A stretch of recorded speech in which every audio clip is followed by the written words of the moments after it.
Good day, and thank you for joining us on this edition of Clubcast.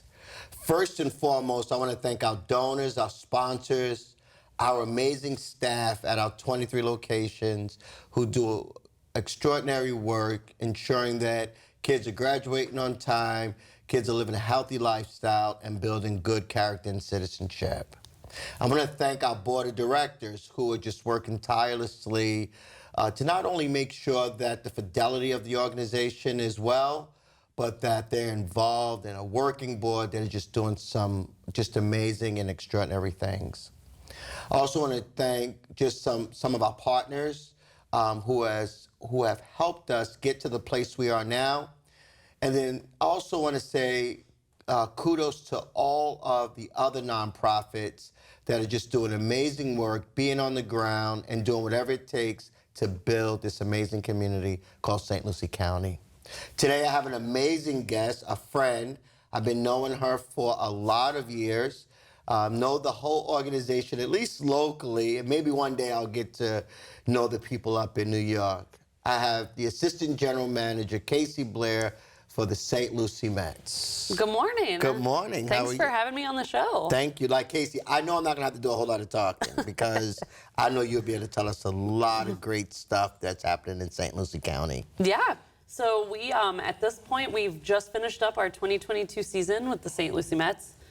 We had a really good season, some really good prospects, some really good baseball. We got to see Jacob deGrom throw for us at one point this year. So it's been a really good season. As of right now, we are at one game away from being in the championship for the league. So we've gotten to see some really good baseball this year. It's been a great season for attendance as well. We've been fortunate to have had our first full out season since almost 2018. And we've had great attendance, lots of kids, lots of new families coming out. So it's been a really good season so far. That's awesome. Yeah. Well, Kasey, I know that the Mets have been a big support of us for a long time. Paul Tagliera and I actually sat on the board together, I want to say 8 or 10 years ago, and we've been best friends for a while now. And you all just do such an extraordinary just do extraordinary things in St. Lucie County. I want to talk about you first, because you jumped right into baseball. Right? I guess, is that how baseball people do? They just jump right into baseball. Yeah. Let's talk about Kasey for a little bit, because you're so involved in so many nonprofits. I've watched you get in the grind. You're really in there with all the events. Can you share with us how you started with the Mets, and then we can kind of get into a little bit of why you do what you do with nonprofits? Yeah, so I actually started out in baseball in Daytona with the minor league team up there. I interned there for my master's degree and then got hired on full-time, and then saw that the Mets, who are a major league owned team, and then Daytona wasn't, that they had an opening, and I was like, "Oh, I got to go for the major league owned team."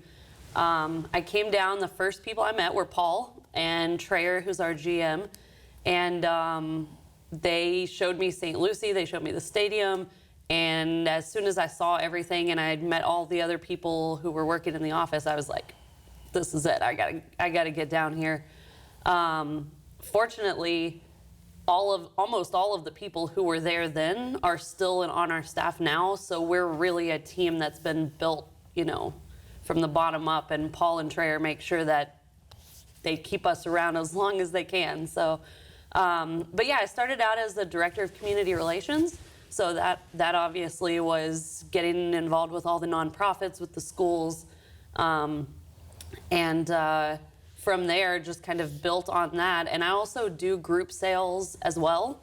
But Paul, and especially Paul, could see that my passion and more of what I could excel in was working with nonprofits. And one of the things that I think is most important is with our platform, we can give nonprofits the opportunity to get in front of people that they maybe never would have been seen by before.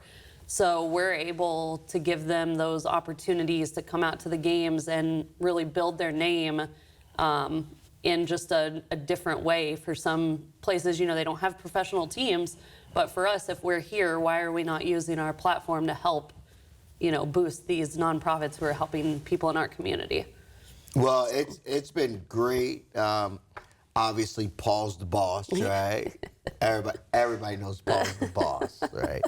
But your whole team, like you said, a lot of you guys have been together. Like it seems like, and there's a lot of turnover in different arenas. But with you guys, it seemed like you guys are one big family. And you guys have stayed together, which has been awesome to see. Yeah. I've been there 8 full years, so this will be year 9, and our core staff is the same. So we've really learned how to build on each other, and to, even our corporate sales department or our accounting team, we all work together, to make sure that the team is excelling. So that's awesome. Yeah. You guys have built a beautiful stadium. I know you work with the county, and so that stadium looks beautiful. And when I get to go, I went to quite a few games this year, and it's just fun. I mean, you guys make sure that everyone's feeling good. It's just a good family time. And but I want to talk about, like I know you said, give people like nonprofits an opportunity to like visit with people and people that they may not get in front of. But this has to be bigger for Kasey, because you like really dig in with, I know that we're gonna talk about chili, but you've been doing chili with us for a while, but I've seen you do the same thing with other organizations, work as hard as you work with Boys and Girls Clubs. Why do you work so hard with the nonprofits the way you do?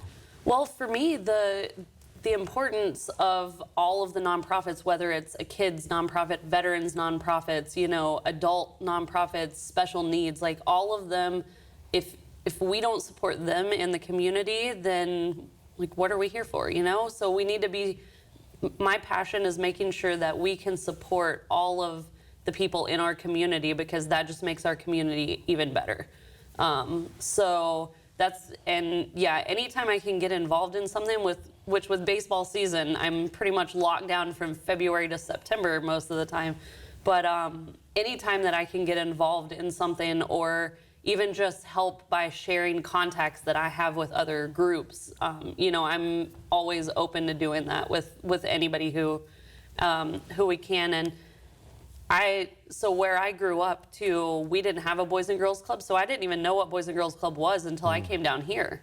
But I did work with Special Olympics when I was at home in Kentucky, and so that kind of built my, love for making sure that I can be involved where I can.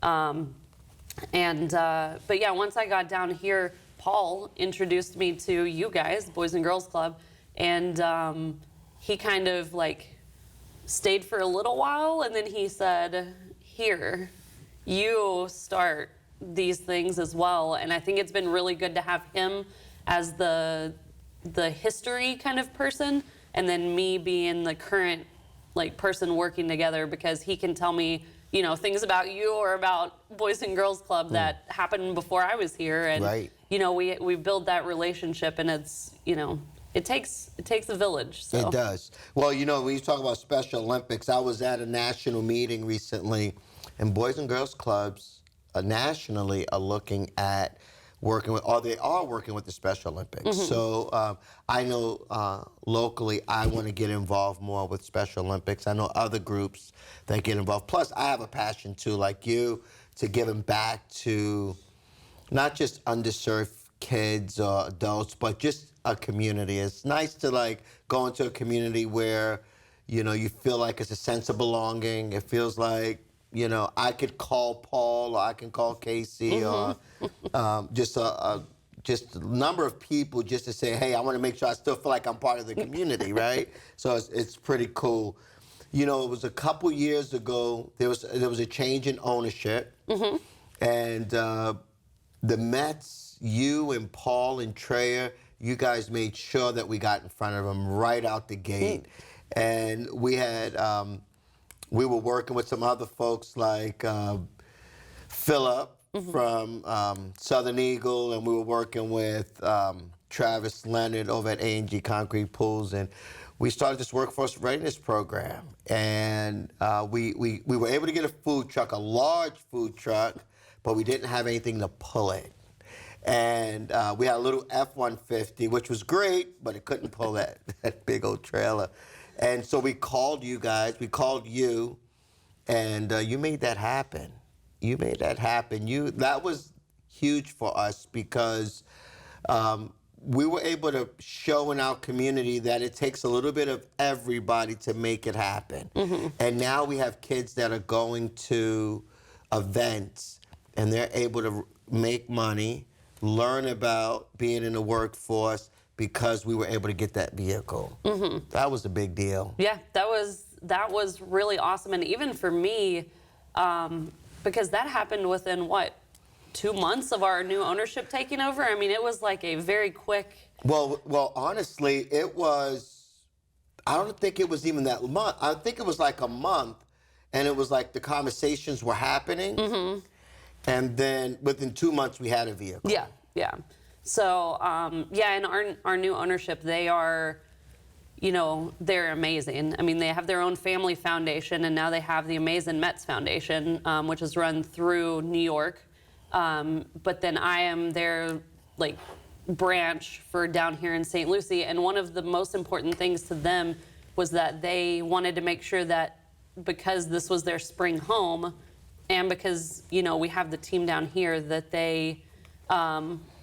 They wanted to make sure that they were also helping the communities that we are in other places. So not only do they help here, but they also do work in Syracuse and Brooklyn as well with our other minor league affiliates. But the conversation was just so easy the first time we brought it up. I think within maybe a couple weeks of them purchasing the team, they came down and we sat down and had a conversation, and basically they said, hey, what do you need down here? And, we were like, well, we've gotten this proposal from Boys and Girls Club. It might be maybe a little, like a lot, and she said, no, how much are they looking for? What is it for? We filled them in, and they were like, done, let's do it. So their names are Alex and Steve Cohen. They own the Cohen Foundation, which is their foundation up in New York and Connecticut. And then Alex personally runs the Amazing Mets Foundation as well. So they make sure that they are also very involved in everything we do. So she was even here when we did the dedication of the truck. They came down, and Alex was there with some of our players, and I think the president of our team, Sandy, was here. Yes. So it was really cool that she wanted to be part of that as well and make sure that they're part of this community as well. And luckily enough, she trusts me to handle the part down here. And we're just very grateful for them down here because they have allowed us to help the food bank, Special Olympics, you guys, so many other of our community partners that we've been able to help out monetarily that we may not have been able to do in the past. Well, I'd love to talk more about them in the second half because they have done some remarkable things for St. Lucie County. And it's like, it's not every day that you meet somebody in a short period of time and they spend the amount of money on Boys and Girls Clubs and other nonprofits, and they continue to do that, so we're thankful. I just want to take a quick break as we look at some of the items that we do every day at the Boys and Girls Clubs.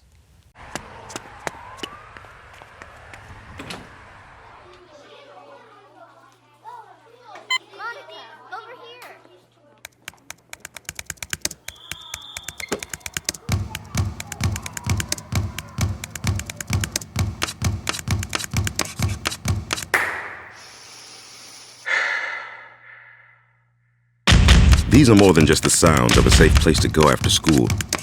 These are the sounds of interest being ignited and of mentors making an impact.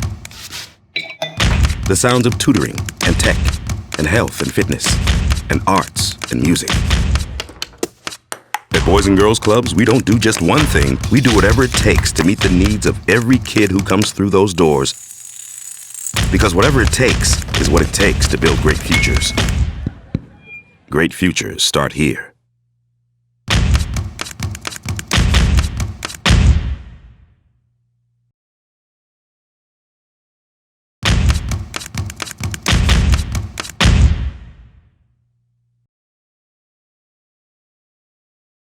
Thank you for having us back. We're just having some great conversations, some great dialogue with Kasey, talking about the Cohens, who have just done some remarkable things in St. Lucie County for the Boys and Girls Clubs, as well as other organizations. So just wanted to say thank you to the Cohens. We appreciate you, and you're making a difference in the lives of not just Boys and Girls Clubs, but to the individuals we serve every day. Because of you, we've been able to offer so many jobs to our young people. They've been able to earn money. They've been able to get soft skills. So again, thank you on behalf of our board of directors and our staff and community as well. Thank you. So Kasey, I want to say what we got going on right now, because I know it's big, right? Our chili cook-off. I would love to see that beautiful stadium packed with like 10,000 people, maybe 15,000. That might be a stretch, but the work that you guys are putting into it is just remarkable. I mean, I think we have almost 25 teams or something in that area. We have a lot of vendors, and we're just gonna be at the Mets. We're gonna be at Clover Park, which is a big deal. Yeah, it was, it happened that last year, last minute, there were still some COVID restrictions, and we were scrambling and had to find another county spot to be. And then we just thought, okay, there's COVID restrictions. People need to be spread out. Outside's better. And we were like, where else the park's perfect. We've got the huge new concourse that was part of the renovations. And so there's plenty of space for all of the vendors. And I think last year we had 28 teams. And this year we're sitting right around 25. We still have some spots open wherever there we go. We still have some spots open. So if you want to put in a chili team, give me a call. But yeah, I mean, it's a great space. We open our concession stand, so we have that built in right there. It's plenty of space for people if they want to take their chili, go sit down in a seat. They've got plenty of space to do that. We've got the PA system built in. There's so much that's already there that we can really utilize for this. And the good thing is, well, at least last year, the weather was decent. It wasn't 1,000,000 degrees. So, it's a lot of fun. It is, and I think the chili cook-off it is a fundraiser, right? So we do want to raise funds for this, but I probably shouldn't say this out loud, but I'm going to say it anyway. While we're raising funds, we're making friends. Yes. Right? We're getting people together that don't get an opportunity to see each other. It's family friendly. So, you have, some of the things that nonprofits do is kind of like gala-like. It has, suits and ties. This is not that kind of event. This is an event where you can bring your children, you can bring your pets, I think. Maybe not your pets, but just bring your children. Nix the whole pet thing. I got carried away. But my point is that it's a family-friendly environment. Yeah.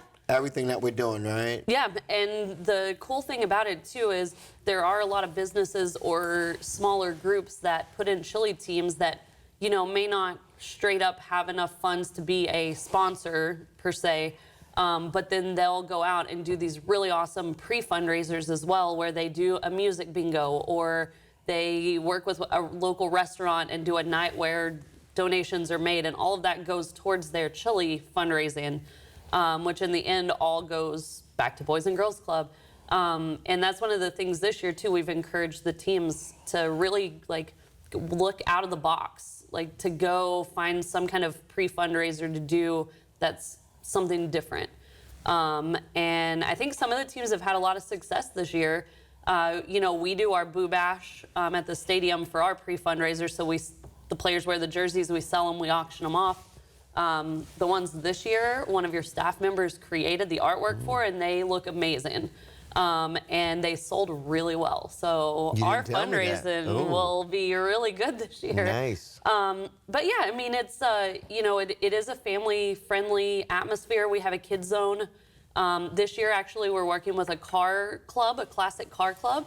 So also while the chili cook-off's inside the stadium, out in the parking lot, there's going to be a classic car show happening as well. So we're also hoping that brings in, you know, that classic car crew may not have known about the chili cook-off at all. So that's going to bring us in an extra, you know, extra group of people. I think every year, correct me if I'm wrong, we usually have like 4,000 to 5,000-ish that come through. I mean, I think we could push the 10,000 if the weather's good, you know. Maybe not all at once, but. And we don't want them all at once because we still want people spread out. We still want them to have a good time. But it's just it's centrally located, and it's an opportunity to come in and not just support Boys and Girls Clubs, but, you know, support the vendors that are going to be out there. You know, support your family and friends that are going to compete for the big trophy to say they had the best chili. So there's so many, and just even if you just want to come by and hang out at the stadium, there's going to be some entertainment. There's going to be some.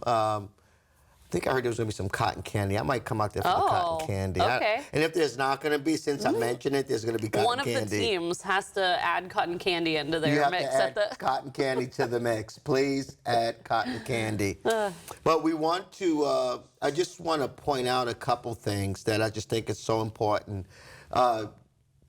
Gina and Travis Leonard and Art and Sandy Allen have just done a remarkable job in this community, and they've been the chili sponsors for many years, and they're serious about their business. I mean, they have a large pool company, very large pool company, so you know that these guys are extremely busy, but they take the time in our community to make sure they're always giving back, and so, and they want it to be a class act. They want it to be the best. And so, and they always put on a first class show. So we're looking forward to that as well. But they also do a lot of other things at the stadium, right? They do, yeah. I mean, and pretty much anything community-wise that we're involved in, A&G is right there. So, you know, they are sponsors. They're corporate partners with us at the stadium as well. So they've got their, you know, sign and their commercials and all of that good stuff. But they're just, I mean, I work with them also with Christmas for Kids. I mean, they're just great people. All four of them are just wonderful people. And our community is lucky to have folks like them that can and do give back. So the Christmas for Kids, did I ever tell you what happened? I don't think so. So a couple years ago, they needed a Santa. And you know, Travis calls me up and says, Will, I need a Santa. And I was like, really? I mean, are you trying to say, like, I'm kind of fluffy, like I can do it? And so that was such an amazing experience to go out and see so many kids that are in need. And I don't think that the community understands to the level that this company, these leaders are putting back into the community. And they do it with poise. Like it's, you know, you really don't hear about some of the things that they're doing, but I can tell you they work alongside you all. They work with the fire department, with Chief Nate Sparrow and his team, and other folks, and they actually go shopping.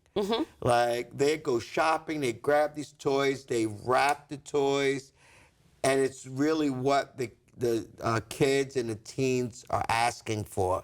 And I've heard them in conversation, like, we didn't get this, so we got to go back to another store to grab this. But the fun part for me was, and I still have a ton of those pictures, of being Santa for, I think, 2 years. Last year I was supposed to do it, but I had something going on. But it was just fun to be included in that. Yeah, that's definitely an amazing experience. The first time I participated, I happened to be stuck in St. Lucie when my family's in Kentucky for Christmas Day.